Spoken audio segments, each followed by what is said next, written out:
Welcome. I'm Alice Alicia Jones, and this is another one of my Living Consciously videos.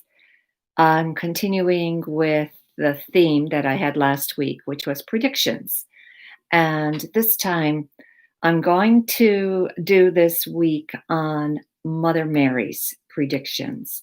It came from a book called Mary's Message to the World, and it was written by Annie Kirkwood. She was a Jewish nurse. It was written in the late 80s and published in 1991.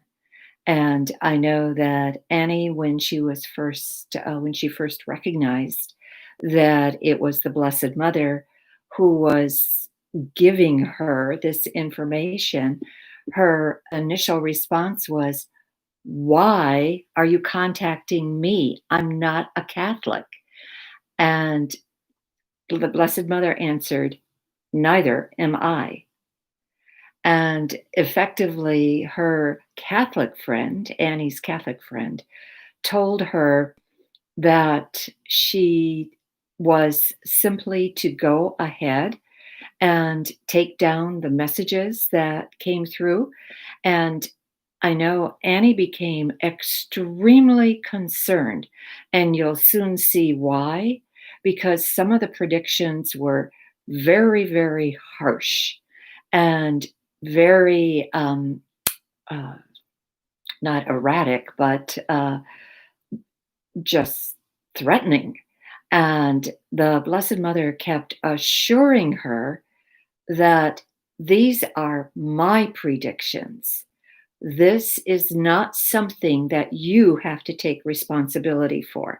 This is from me. And there is one more thing that the Blessed Mother has said that I absolutely feel that I want to share with you.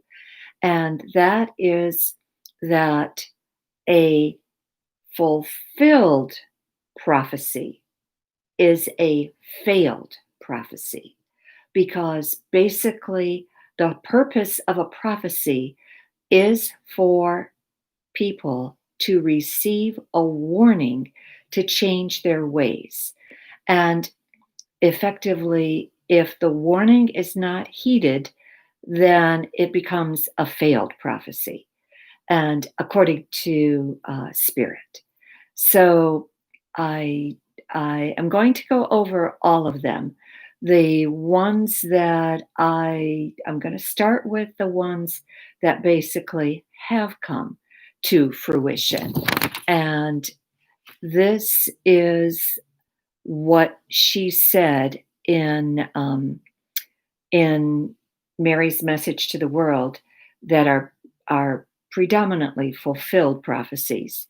The first one was extreme weather conditions. And who of us has not witnessed that already? Doesn't matter if you're on the East Coast, in the heartland, or on the West Coast. There have been an incredibly extreme weather conditions. She said the South Pole will melt a large chunk of ice. And there is the National Geographic has periodically, and PBS have periodically run programs on the ice shelf and the one that is melting and that is breaking off. I think the last one they said was the size of Rhode Island, which is fairly sizable. Um, the magnetic fields are going to wreak havoc with machines. And I do know that I was at a home one time when on the ground, this is related to the magnetic fields, was like a sundial that was a working sundial. And what he was measuring was true north, except that it was off by like 17 degrees.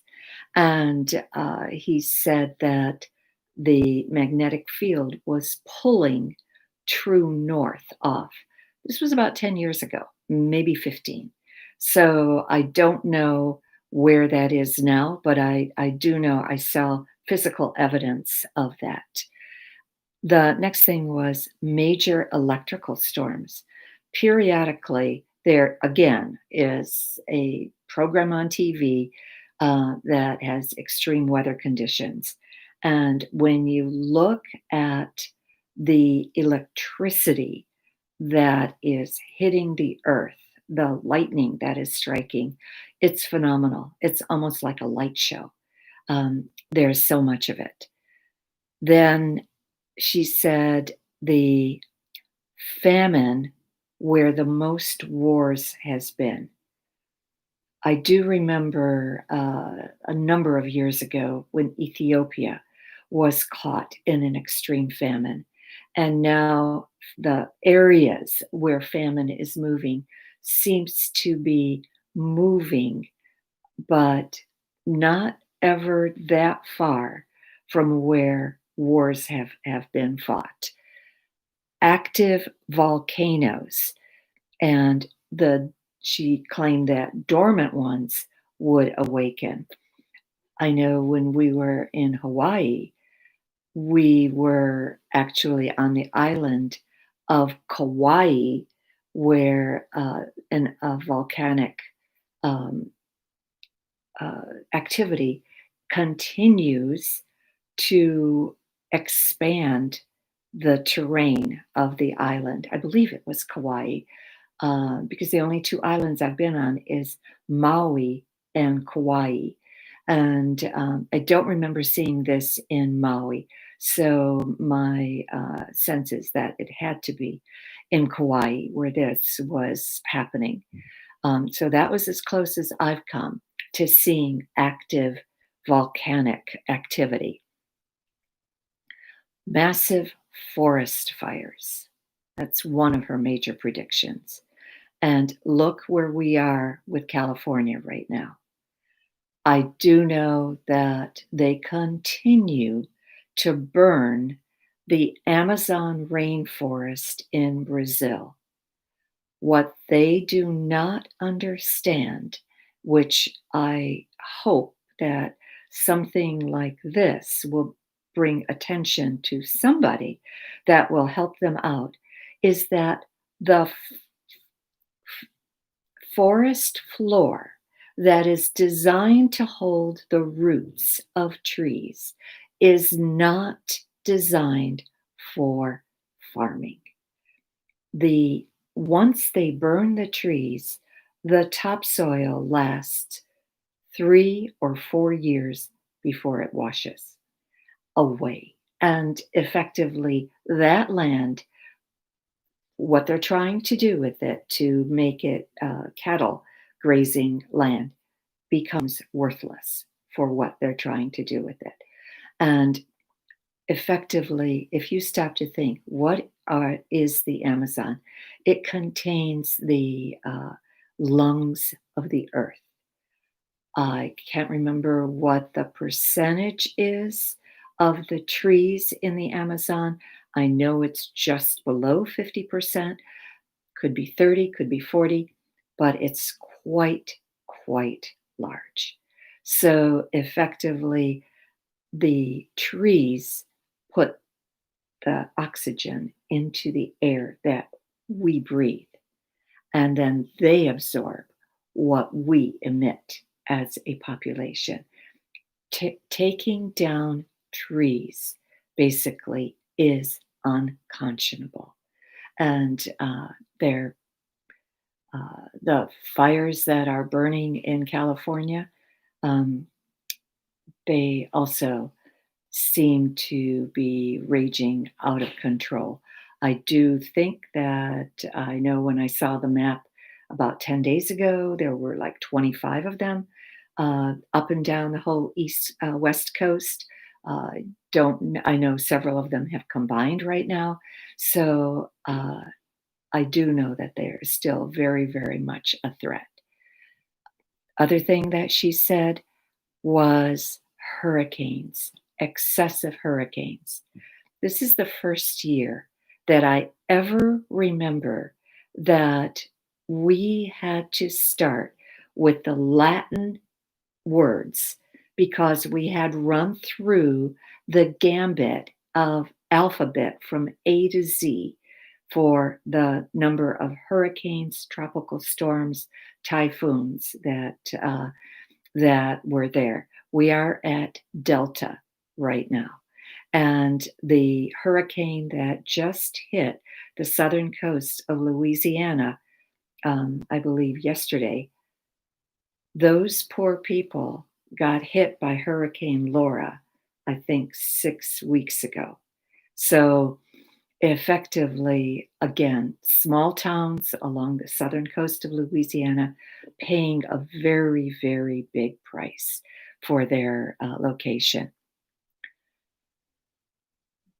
Along with that, flooding. Uh, we've seen, I guess, dramatic evidences of flooding. The one that comes to my mind is Houston, how the floor of basically the whole terrain of Houston was flooded. New Orleans, still, the flooding in Puerto Rico from Hurricane Katrina, they're still um, cleaning up after the ravages of that. She also talked about earthquakes. Um, I haven't followed those as much, and she talked about tidal waves. I haven't followed those, but I do know that they are happening around the world. So, effectively, those are the predictions that have come true. So far, what has not come true, and we're extremely grateful for that, is she said the first thing that she mentioned was that the poles would shift and that effectively, which means that the Earth, um, the North Pole, would have the magnet become the South Pole, and this would the poles shifting is absolutely not the end of the world, but it's the beginning of a new era. She also claimed Japan would fall into the sea, that China would become a frozen wasteland.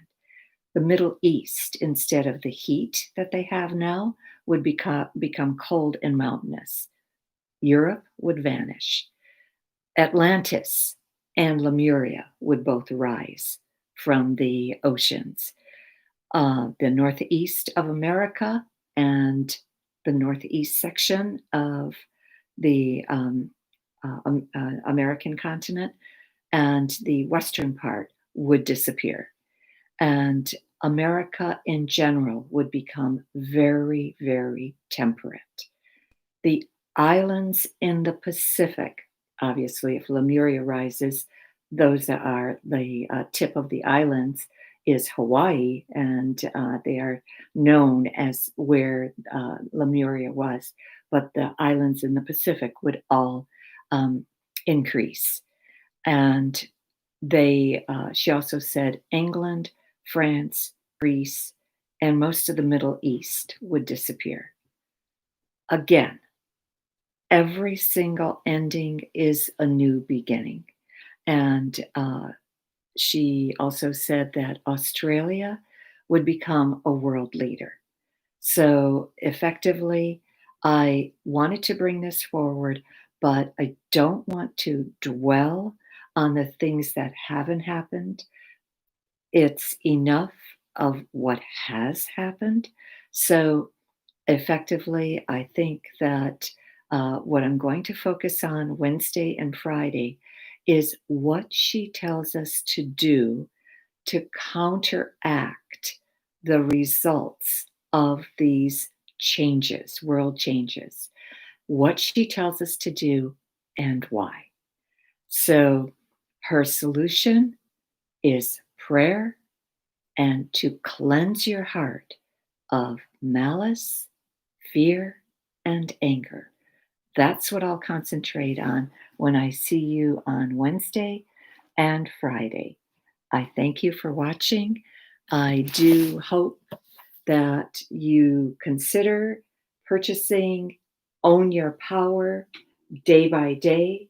It is one of the best ways to keep yourself attuned to Spirit's message, to the positive, to the upbeat, and to what will help maintain that vibration for you. And we will, that's available through Amazon.com if you want the hard copy, Starlight Power Books, or my website, AliciaJones.com. Alicia is spelled Alicja. I so thank you for being here, and I will see you on Wednesday.